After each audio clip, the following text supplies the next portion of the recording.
چطورید بچه‌ها؟ درود بر شما. اومدیم با تجربه من بعد از یک مدتی یا فرست ایمپرشنم از انیمه اسکات پیلگریم. همون اول چیزی که نوشتم اینه که انیمه با اینکه یک سری جا بهتره ولی فیلمش خیلی تجربه خفن تری بود برام و یک سری حس ها رو بهتر در می‌آورد، مخصوصا به عنوان یک فیلم، یک مدیومی که همچین چیزی رو ازش انتظار نداری یهو تا انیمه. یک سری جا انیمه واقعا انیمیشن و یک سری چیزای خوبی داره ولی خب بحث اون نیست، صرفا بحث انتظار از اون مدیوم که تو یهو می‌خوای انیمه یه سری جا فلان شکلی باشه برفرض، ولی خب شاید سینما نه. اسکات پیلگریم الان قشنگ بر من حالت اینطوریه که آقا انیمه خودش استادی بوده برای این قضیه و تو یهو داری وارد اون هیته میشی و اون ایمپکت رو شاید نداری، ولی اگه فیلم تو من نگاه کنم خودش استادیه برای خودش، چه از این که چطور لایو اکشن در بیاریم، از اون فازی که سراغش رفتن و اون تصویری که برات در آوردن. یه نکته که همین علامت بهش اشاره کنم سریع اینه که من کمیکای اسکات پیلگریم رو نخونم، پس اگه به نظرتون فیلم اصلا ادپتیشن وفادار و خوبی نیست، به نظرم باید برسونه تا همین الان که اگه انیمه هست پس کمیک هم احتمالاً مثل انیمه میشه برام، چون من فیلم رو دوست داشتم و قرار نیست تجربه من از کمیک احتمالاً کمک کنه که بگم اوکی انیمه خوبیه، چون در نهایت از اون فیلم لذت بردم. حالا اونم به عنوان مخاطبی که تازه فیلم رو دیده، یه هفته بعدش انیمه، اونی که 10 سال منتظرش بوده دیگه نمیدونم واقعا قضیه چطوریه براش. یه چیزی که همون موقع نوشتم و خدا رو شکر هنوز انجام ندادم اینه که راجع به تفاوت‌ها بیشتر سرچ کنم برای نظر مردم، ولی همون بهتر که این کارو نکردم، چون اون موقع هدفم از این حرف برای فرست ایمپرشن نبوده هیچ. می‌خواستم سراغ کمیک هم برم بعد راجع به انیمه صحبت کنم که تجربه کاملتری داشته باشم، ولی خب فعلا که اینطور شد دیگه. یه چیز دیگه که نوشتم دوباره روش سوار نمیشم، تاکید اینه که خب شاید تجربه اول من از اون چیز کلا تصورم رو نسبت به اون چیز خراب کرده و که مثلا در رابطه با این قضیه پینوکیو رو من خیلی مثال زدم که آقا فرض کنیم 100 تا ادپتیشن از پینوکیو هست، بهترین کار اینه که شما اصلی و اولی رو ببینی، اگه این کارو نکنی تجربه شخصی خودت بعضن یهو بهت غلبه میکنه و جدای از این که مشخصا تجربه اولته، اون چیز به نظر تبدیل به تجربه اصلی میشه و همه چیز رو با اون مقایسه میکنی که باید اونطوری باشه انگار، که خب نه واقعا. و در هر صورت حالا چیز خراب شده ای هم نیست، یعنی شما بعدن هم میتونید سراغ اون سورس اصلی برید و مثلا اون تاثیر که باید روتون بذاره، ولی خب جاهایی شده که این اتفاقا برای من نیفته، برای همین به نظر من قابل توجهه و جای اشاره داره. اون پشت سر هم دیدن قضیه رو قطعا متفاوت کرد و خیلی بیشتر روش دست گذاشته بودم و جزئی تر که چطور اون تغییر رفرنس ها و جوکاش و به قولی مدرن تر کردنش باعث شد یه سری جا مه بشم و حتی هم موقع هم خندم گرفته بود که شاید من بومرم و بعد با جیدا حال می‌کردم برعکس با قدیمی حال کردم. I don't know. به خاطر اینکه اثر کلا یه چیز پاپ کالچر کمدیکال مشخصا رو چیزای این شکلی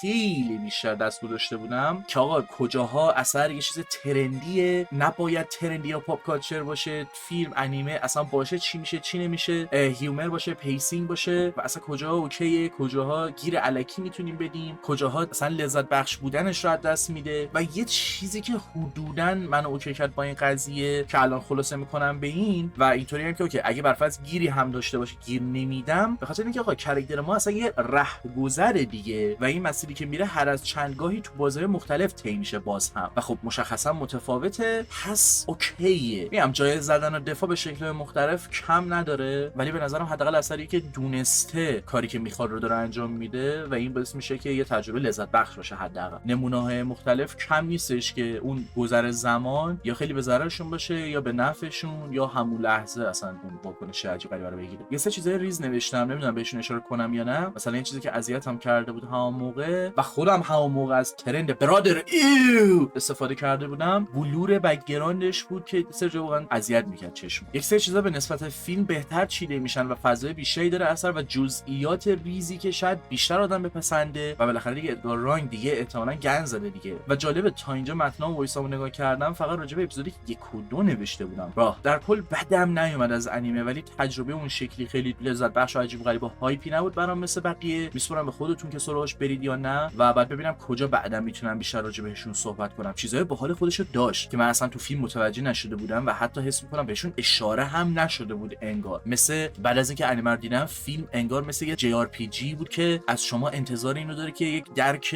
متوسط به بالایی رو داشته باشید از اون ژانر بعد سراغش برید. حالا البته مثال حس میکنم این مقدار احمقانه بود ولی اوکیه. ولی باز نکته اینه که که همون موقع نوشته بودم اینه که وقتی هی دیتیل اضافه میکنی آدم بیشتر دیتیل طلب میکنه و باعث شده بود انیمه یه جای دیگه از یه سری جاهای دیگه واسم میافتاد. اینجوری خب دیتیل اینو چرا ندادی، چرا رو فلان چیز دست نذاشتی، که میگم اوکی بیشترین چیزی که الان دوست دارم روش دست بذارم، بقیه جزئیات رو ولش کن، این فسکات و سرعتیه که یک سری جاها میتونه ضعف و نقاط قوت خودش رو داشته باشه. چطور سرعت پیسینگ و کات ها به انیمه، فیلم و حالا هر آنچه که هست میتونن تفاوت بدن، یک سری چیزا رو آزاردهنده قابل تحمل یا خنده‌دارتر کنن به خاطر اینکه یه چیزی پشت سر همه سریع یا زیادی روش وای میسه، که خب توی فیلم اون سرعته به نظرم شاید بهتر بود برای اسکات پیلگریم، حداقل تو تجربه من، به خاطر اینکه خیلی یک سری چیزا خفن‌تر به نظر می اومدن. و حالا به خصوص نمیخوام باز درگیر این تاثیر سرعت و کات و پیسینگ و اینجور چیزا بشم، چون خیلی دیتیل و مثال میخواد، عملاً انگار یه تاریخچه‌ای باید واسش بچینیم که چه چیزهایی رو میتونه اچیو کنه یا چه چیزهایی رو توشون گند بزنه. ولی به خصوص میتونم بگم که پیسینگ فیلم واسه من چیزتر. همونطور که تا الان دارید میشنوید خیلی چیزا رو بهشون اشاره کردم که صرفاً اشارهش هم واسم کافیه، یعنی اینطوری هم مخاطب اونقدر شعور داره که خودش میفهمه دارم چی میگم. و البته بحث شعور نیست، بحث اینه که اثر چیزی هستش که اگه من صرفاً اشاره کنم موجب میس آندرستندینگ بشه یا نه. فکر نمی‌کنم موجب کج فهمی بشه و معلومه حرفم چیه. اگه نبود نهایتش اینه که تو کامنت‌ها بهم بگید و من توضیح کاملتری میدم، به خاطر اینکه خیلی چیزا رو روشون دست گذاشتم که اینطوری بودم که